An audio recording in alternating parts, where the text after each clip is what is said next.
And Kofi Kingston throws this giant gift box at his head. And this box hit Madcap in the back of the head. It looked like it smacked him in the back of the head. He sold it like a bullet had gone through his skull. And he slowly fell face down on the ground. That was great. That's the best thing he's done his entire career. But the Day One pay-per-view is this Saturday. From Atlanta, we have the go-home show tomorrow night. Since there is no new SmackDown show on Friday, they're just doing a highlight show on FS1. So I'll run through my predictions now. I don't really expect there to be much on the show tomorrow night that's going to change my mind about any of these. Randy Orton and Matt Riddle were to have defended their Raw Tag Team titles against the winner of the RK Bronament between Rey and Dominic Mysterio and the Street Profits. But I guess the Street Profits, or Montez Ford in particular, is indisposed at the moment for whatever reason, so the match may be off. If they do defend their titles, though, it doesn't even matter who it's against. RK Bro's not losing, so they're my pick to win. If Sami Zayn gets his Intercontinental title match at Day One against Nakamura, I have Sami winning the championship. There's more that you could do with him as the champion than Nakamura right now. I was thinking of Sheamus, Nakamura, maybe doing a program with them for WrestleMania. But could just as easily see Sami Zayn defending in a multi-man match, like a ladder match at WrestleMania, that Sheamus would probably be involved in anyway. So I have Sami winning the title. The Usos have been 3-time losers on TV in recent weeks. Roman Reigns should be firing them too, after Paul Heyman. They lose so much. They cannot lose again. They have to win here. I have them retaining their titles over the New Day, the SmackDown Tag Team titles. Drew McIntyre goes one-on-one with Madcap Moss. And I know it sounds insane. I am picking Madcap for the win. A McIntyre win seems almost too obvious to me. And with him pinning Moss at the end of that street fight on Friday and Happy Corbin lurking around, if they're going to set up a match, which I know they are, between Corbin and McIntyre coming up next, one way to really anger McIntyre would be to have Corbin cost him the win. Maybe he gets disqualified, maybe he gets counted out and doesn't get, pinned or rolled up or anything like that. But I just have this sneaking feeling that Moss is going to get the win. So I'm going to go with Madcap. Edge takes on The Miz.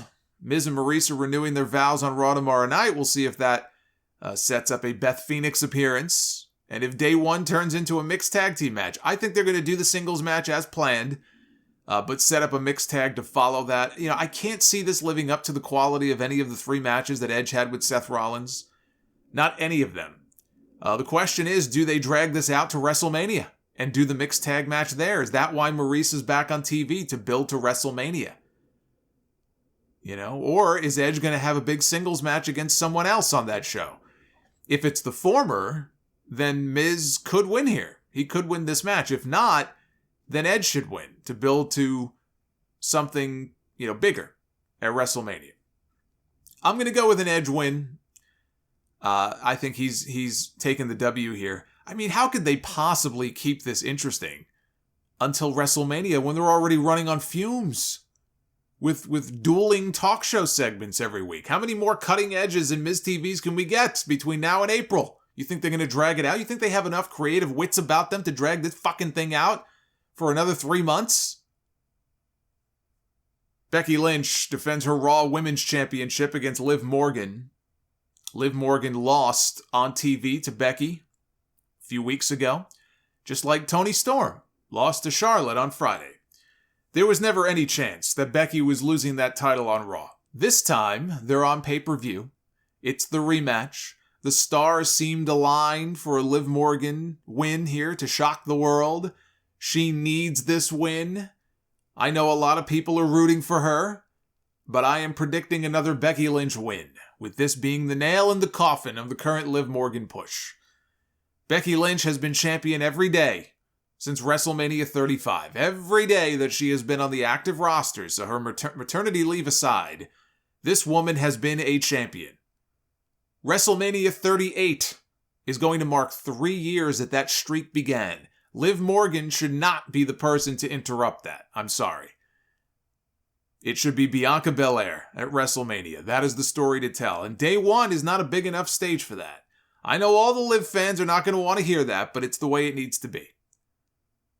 Morgan has shown a lot with this push that she's gotten in the ring, on the mic. She's gotten more mic time than she has her entire career. I don't think we're getting 2 Riot Squad members holding gold in January. Just 1. And that 1 is the TBS title in AEW, not the Raw Women's title. Becky Lynch retains. Big E defends the WWE Championship in a fatal 4-way against Seth Rollins, Kevin Owens, and Bobby Lashley. I think Owens takes the losing fall. I think Big E is going to retain. I wouldn't have said that a few weeks ago. I was thinking Seth Rollins would pull out the win back when it was still a triple threat. Then they added Lashley, who might be going face, and now I'm looking at this and I'm thinking Big E is going to retain. And Seth Rollins is going to have the built-in excuse that he didn't get pinned. And it should never have been a 4-way to begin with. He had a contract for a championship match with Big E before anybody else did. And then at the Royal Rumble, we get a proper singles match for the title between Rollins and Big E. I still feel like Big E is not going to have that belt, though, going into WrestleMania. I still feel that way, but I don't think he loses it at Day One. And Roman Reigns defends the Universal title against Brock Lesnar. If Paul Heyman was right when he said that he was protecting Roman from Brock, it stands to reason that without Heyman, Reigns is vulnerable and could finally lose his championship. This is going to be the first title defense for Roman Reigns without Paul Heyman by his side. So if this is not a giant swerve, I can't say that it wouldn't be cool to see Lesnar win the title and then reunite with Paul Heyman at the end of the night. The two of them go together like peanut butter and jelly. But I think it's all a swerve.